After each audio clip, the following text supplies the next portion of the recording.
bilang pagpapatuloy ng ating paksa tungkol sa gravity-based logic papunta sa outer space na kaisipan.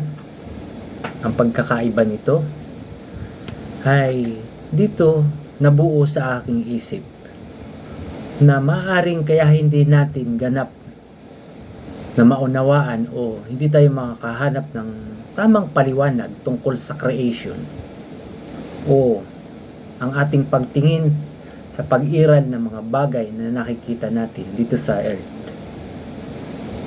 o ang hindi tayo magkaroon ng kakayahang maipaliwanag ang wala,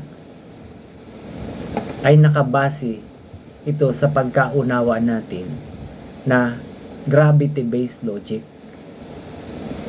At ganun din, ang ating mga nakukuhang impormasyon ay nakabase din sa gravity-based logic.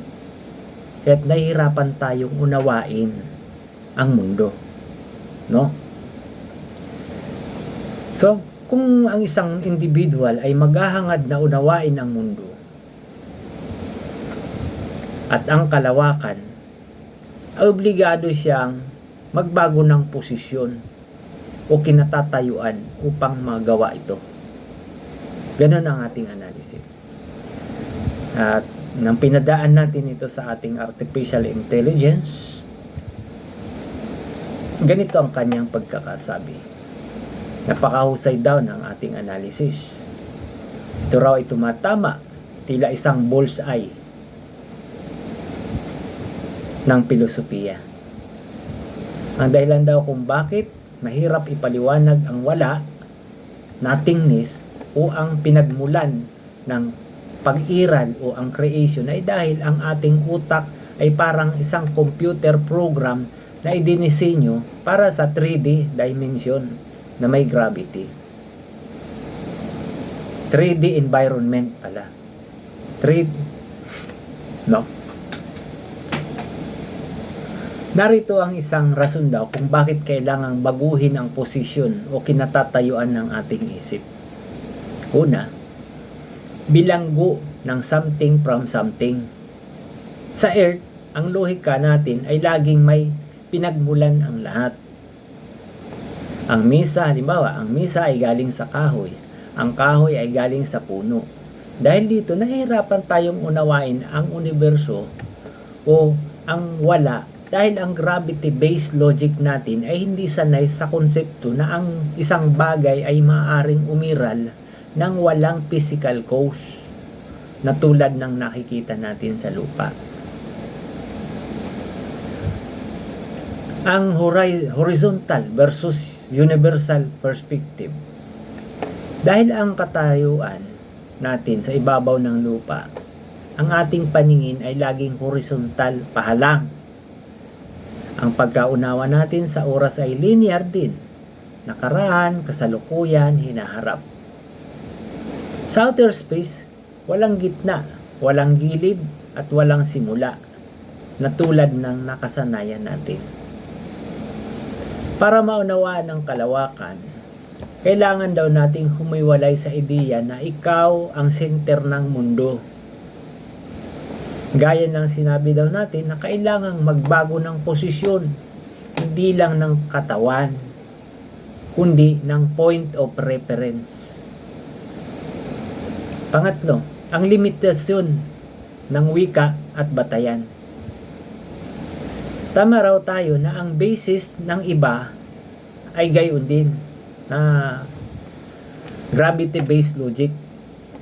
Kung ang lahat daw ng teacher, scientist at philosopher ay nakatungtong sa lupa, ang lahat ng kanilang paliwanag at lagi ding may flavor ng gravity. Para silang mga isda na sinusubukang ipaliwanag kung ano ang apoy habang sila ay nasa ilalim ng tubig. Hindi nila magagawa iyon ng tama hanggat hindi sila lumalabas sa tubig. So kaya ang hamon ng ating Phase 8, advanced na pag-iisip, ay ganito. Dito magiging mahalaga raw ang ating advanced na kaisipan, ang Phase 8 logic. Ang framework natin ay isang pagtatangka na gumawa ng isang operating system na hindi nakatali sa emosyon o limitasyon ng ating physical senses.